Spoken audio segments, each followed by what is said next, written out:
Hi, I'm Eric Price with LI-COR Biosciences. In this video, I'll give you the basics of how to use SoilFluxPro, opening a data file, viewing your data, and even graphing it. SoilFluxPro is a powerful software designed for analyzing data from an LI-8250 multiplexer, the LI-8100A SoilFlux system, a smart chamber, or even an LI-6800 soil flux measurement. Let's get started.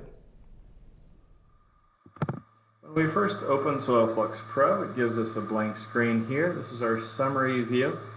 And we'll go to the top left corner. You can open your own data files. If you don't have access to any though, you can start off with a sample multiplexer file or smart chamber file. It will give us a progress bar. And once it opens, it will give us a summary view of some of the key variables. However, these might not be all of the variables that you're interested in. So if we look at this ribbon at the top here, this gray ribbon, and all the way at the right, we can see the display button. Click on display, and we can change which variables are displayed in the summary view.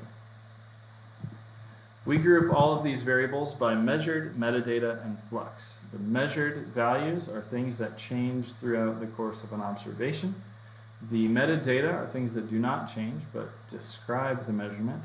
And flux is our calculated flux from any gas measurements. So if we click on measured, it will expand to show us all of the instruments associated with this measurement. We have the LI-8250 multiplexer. And here we have all of the variables logged by that particular component.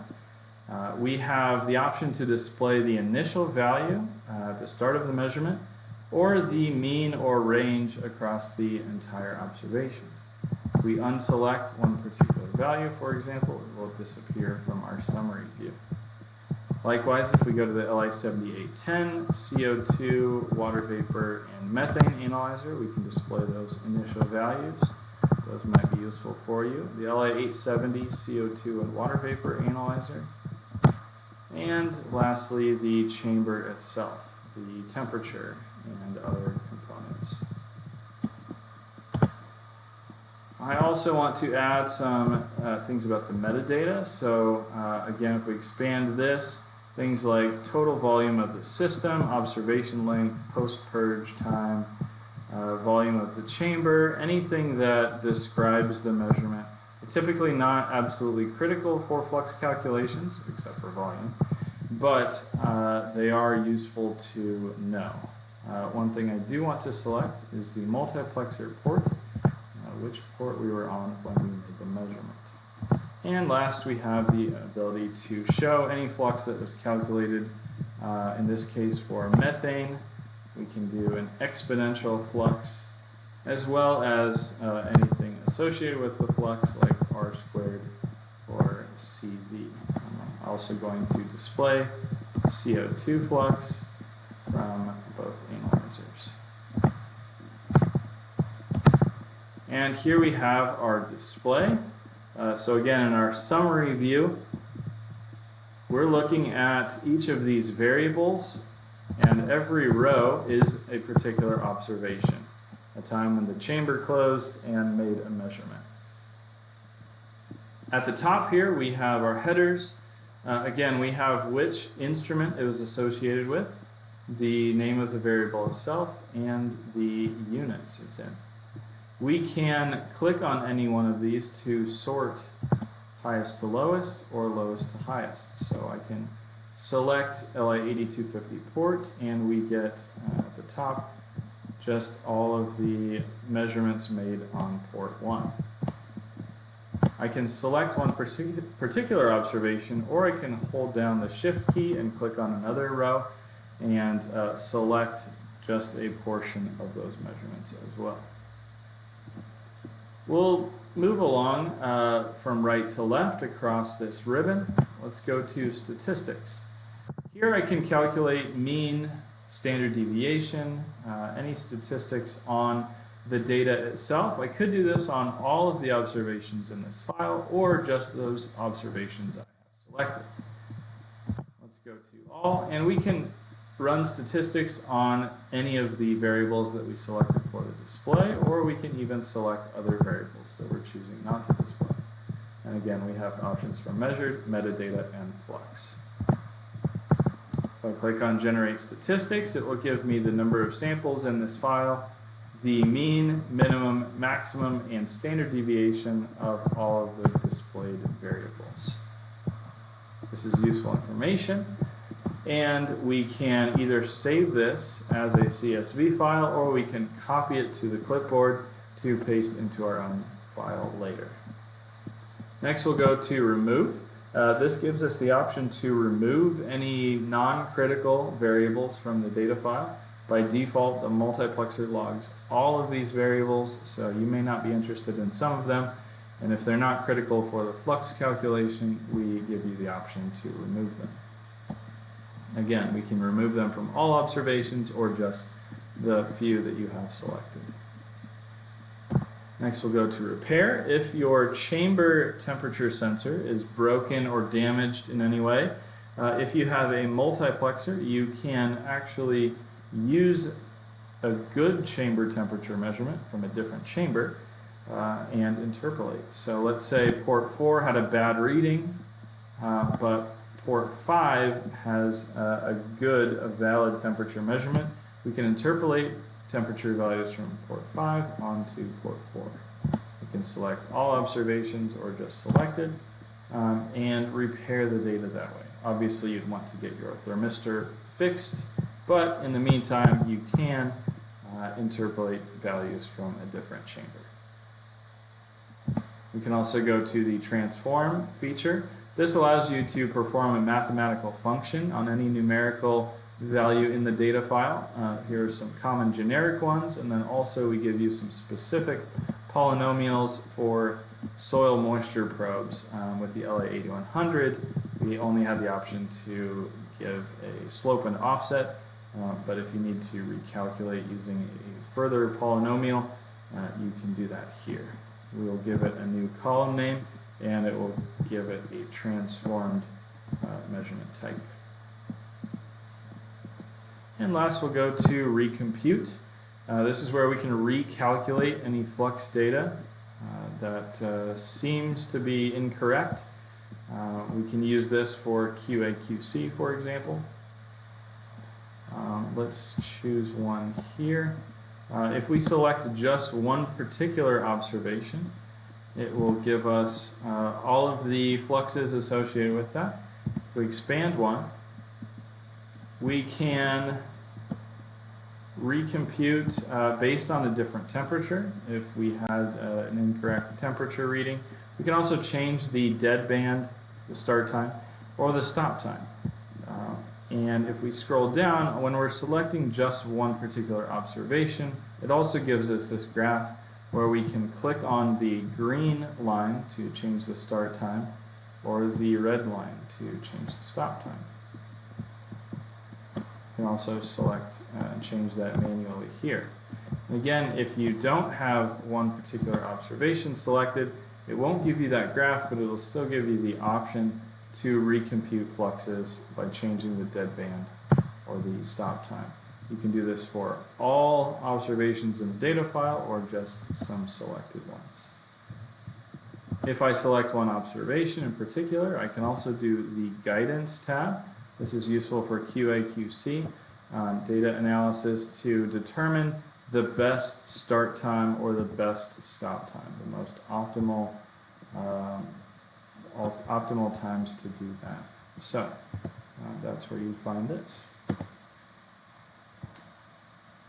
We have some other options down in the bottom left corner. If you have one particular observation selected, you can click on Details. This gives you a step-by-step view of that particular observation. You can see my time goes up by 1 second, and all of the measurements done by, in this case, the multiplexer, and as we scroll further to the right, the LI-7810, and then the LI-870, and then the chamber. So all of these measurements, this is the raw data that we're looking at. So For this particular observation, we can see that CO2 concentration, for example, C dry right here, starts to increase from the beginning of the observation to the end.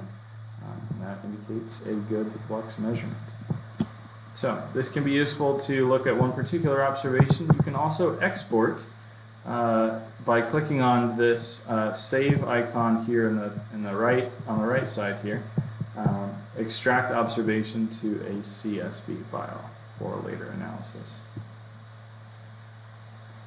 We can go to chart and create a graph, again, based on just a few selected observations or all of the observations in the file. We can give this a title. We can select the location of the legend. By default, the x-axis will be our date and time, but if we select that, we get the option to use basically any variable as our x-axis. Same idea with the y-axis. You can select one particular CO2 flux or methane flux, basically any variable. I'm going to select LI-870 CO2 flux here. It gives me the option to put this on the left or right axis. If we go up a little bit, you can see that I can add another y-axis. I could add more variables to graph. We also have the option to select a scatter plot or lines or even a linear fit. We can also change what type of shape is graphed. And we can even create a group of tests. So I already have the test selected, which basically sorts each flux by port number. So if we go down to generate chart, it will create a graph with each of the ports color-coded. And this is our flux calculation. You can see some of them are negative, but most of them are typically 0 to 3 micromoles per meter squared per second. I can also change this by selecting just a few observations, going up to selected observation, back down to generate chart, and it will automatically show just the selected observations. If I go to log here, this will give me a rundown of everything that's happened since I opened SoilFluxPro. So things like removing data file or removing variables, or repairing data, transforming, recomputing. Anything that you do will be recorded in this log in real time. Next, I'd like to point out the menu items at the top. Obviously, we have open, where you can open your data file, save, where you can save this file, export, which is a nice feature. If you want to export the variables that you are showing in the display in the summary view, you can, again, select all or just the observations you want, and you can select same as view or other variables to export. But then you can go ahead and export that into a CSV file, and that can be used for later analysis as well. You can also go to import. And here's where you can import data from another LI-COR gas analyzer, another third-party gas analyzer, or even just general purpose data. Basically anything that has the correct timestamps that match up with your LI-COR data file from a multiplexer, LI-8100, smart chamber, or LI-6800. You can import these other data files and actually have SoilFluxPro recalculate the fluxes from that data file as well. And the last item here, if we click on map, we can generate a KML file which can be imported later into Google Earth for spatial analysis. If your data file has GPS data, longitude and latitude, for a smart chamber, for example, you may want to plot those values. You can plot the fluxes or CO2 concentrations into a KML file, which goes into Google Earth. And lastly, the most important part about using SoilFluxPro, if you go to the Help button at the top, and if you click on View SoilFluxPro Guide, this will take you to a PDF file, which is the manual. Any variable that you see here on the screen, any function, any feature, is described more fully in the SoilFluxPro Guide. So if you have any questions, you can click on that. You can also click on this one to take you to the support website for SoilFluxPro, where we have documents and documentation and even videos like this one. So if you ever have any questions about what you're seeing on the screen, you can click on one of these to find more information.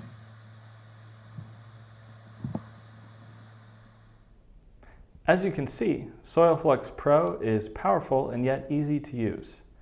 We have several other videos on our support site about how to analyze your data, what to look for, and also how to import data from other gas analyzers, for example. And as always, if you have any questions, feel free to contact us or our distributors around the world.